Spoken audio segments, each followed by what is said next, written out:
Hey everyone, Farid here from the Rational Farid. You've seen the movies, right? Brave Christians, facing down the lions in the arena, cloaked in white, thousands upon thousands, supposedly dying horrific deaths just for believing. It's this powerful image, a cornerstone story that's been told for centuries, about faith triumphing over brutal power. But what if that story, that dramatic, bloody narrative of mass persecution, wasn't actually true? What if the idea that early Christians died in these huge numbers, constantly hunted by Romans, is actually, well, a lie? Today, we're digging into the real history behind the myth of early Christian persecution. You might be surprised by what the actual evidence, even from their own sources, really says. Stay tuned. Yeah, this idea of heroic origins is really popular, especially with Christians themselves. They absolutely love to talk about how their faith was forged in the fires of persecution, how their ancestors were brave, persecuted minorities, holding on to their honest and simple faith against a brutal pagan empire. And you hear it all the time, that go-to soundbite in apologetics. Would they have died for a lie?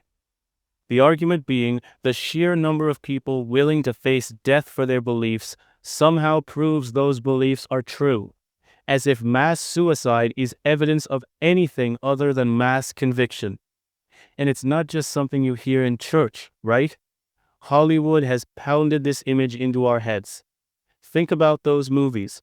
Christians in their pure white tunics, eyes turned towards heaven, suffering silently, calmly accepting the blows of sadistic Roman guards or the tearing jaws of savage beasts.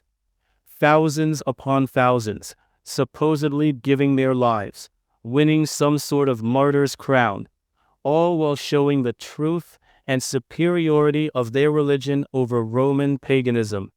But honestly, before Hollywood got its hands on it, centuries ago, it was monkish scribes laying the groundwork for this fantasy.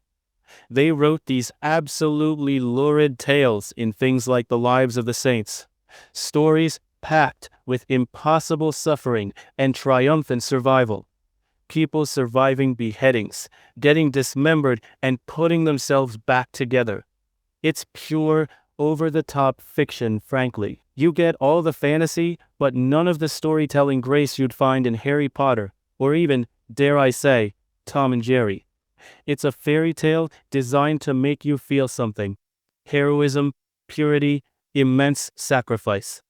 This narrative of mass martyrdom, it's just one of those things everyone knows. It's assumed truth, passed down through generations, movies, books, sermons, but rarely, if ever, do people actually stop to ask, how do we know this?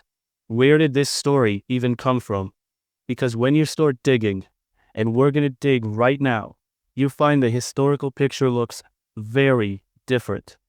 So if the reality wasn't thousands upon thousands being fed to lions every other Tuesday, like the movies and those wild Lives of the Saints stories suggest, where does this widespread, deeply held belief in mass persecution actually come from? How has this become one of those things that everyone knows? But most people can't explain how they know. Well, when you start asking serious Christians, or looking into the history the church itself relies on, one name comes up again and again as the key historical source for this early period. That name is Eusebius. Eusebius, the bishop of Caesarea. He was essentially the first historian of the church, writing his major works way back in the early 4th century. So, he was writing about events that had happened just before or during his lifetime, covering those crucial first 300 years of Christianity. And to his credit, Eusebius did devote a lot of attention in his writings to the people he considered martyrs. You'd expect him, of all people, to be cataloging this supposed widespread, systematic slaughter, right? If anyone was going to record the tens or hundreds of thousands dying for their faith, it would be the first church historian, writing so close to the events. But here's where things get really interesting, and where the myth starts to seriously unravel. When you actually look at what Eusebius, their own guy, recorded, the picture he paints is dramatically different from the popular imagination. Alright? So when you crack open Eusebius's church history, looking for this supposed ocean of blood, what do you actually find? Well, even he, writing with the explicit goal of highlighting martyrs, could only manage to count 9, that's N-I-N-E, only 9 bishops who were martyred. And for the rank-and-file Christians, he recorded fewer than 2,000 in total. Let that sink in for a second.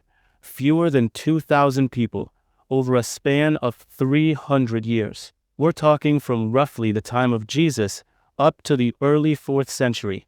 Do some quick, rough math with me here. Fewer than 2,000 victims spread across 300 years. That comes out to fewer than 70 people per year. Now, divide that number across the entire Roman Empire, which at its height had something like 100 provinces. The number of people executed for being Christian in any given year, in any given province, is absolutely tiny.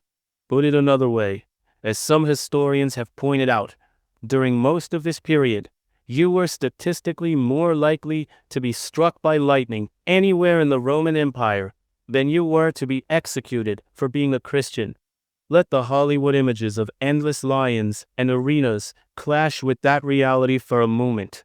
And it wasn't even a constant threat for those 300 years. Persecution wasn't happening everywhere, all the time. It was sporadic, localized, and usually quite limited. The western part of the Roman Empire, for example, where Christianity was slower to spread anyway, was largely untouched by either significant Christian presence or widespread persecution for most of this early period. So, the numbers from the church's own early historian, they just don't match the epic bloody narrative at all. So, if it wasn't this constant, widespread onslaught, what was actually happening?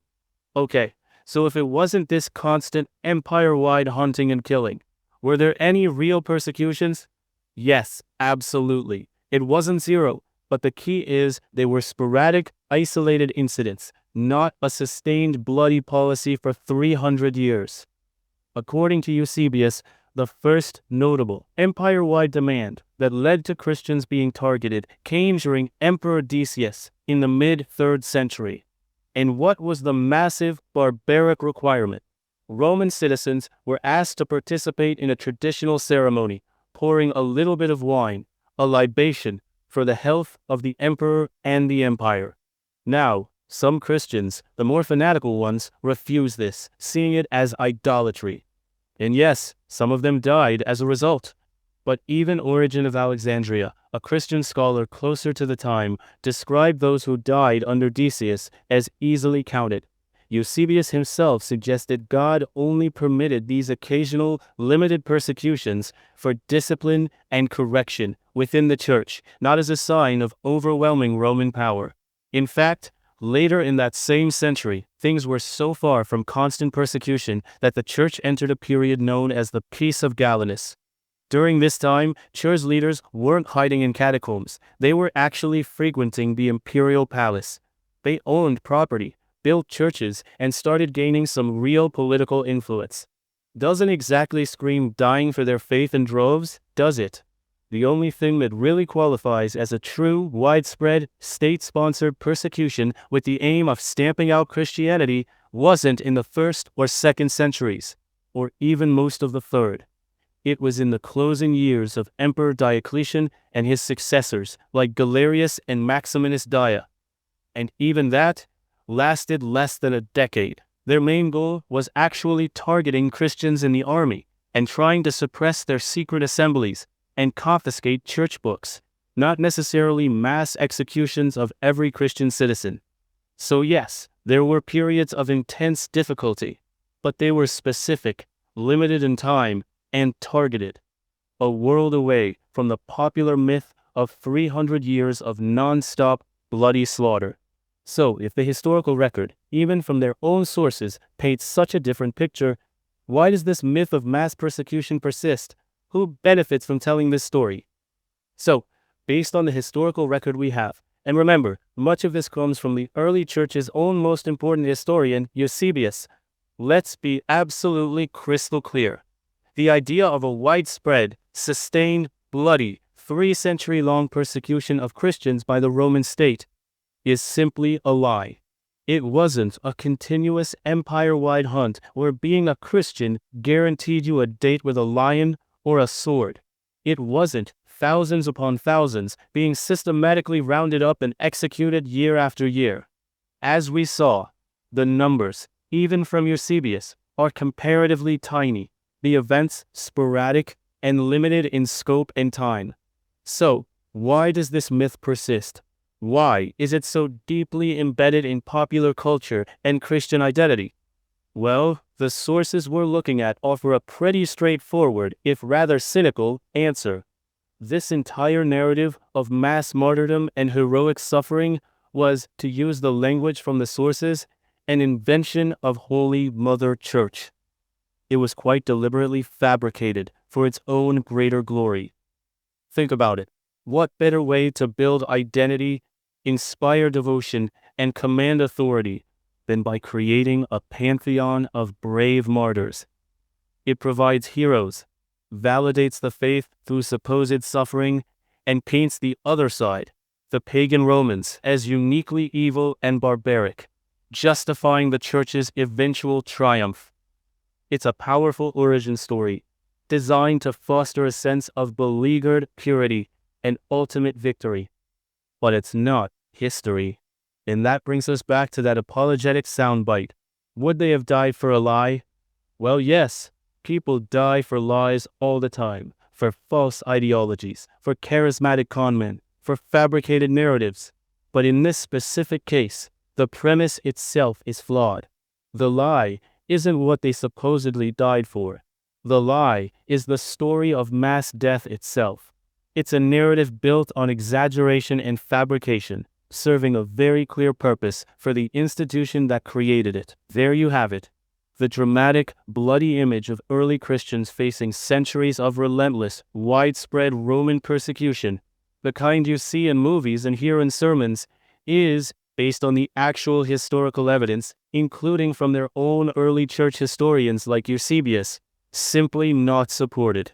It's a powerful piece of religious mythology designed to create heroes, inspire devotion, and give the church a compelling origin story forged in suffering. It serves a clear purpose for the institution. But let's be clear, it's mythology. It is not history. And questioning these widely accepted narratives, even the ones that feel deeply true or are emotionally powerful, that's what we're all about here on the Rational Farid. It's crucial to look at the evidence, see where the stories come from, and think for ourselves. If you found this dive into the reality behind the myth interesting, please give this video a like. Let me know your thoughts and any questions you have in the comments below. I do my best to read and respond to as many as I can. And if you haven't already, hit that subscribe button and the notification bell so you don't miss future episodes where we question more accepted beliefs and look at the world through a rational lens. Thanks for watching, everyone. And remember, keep thinking rationally.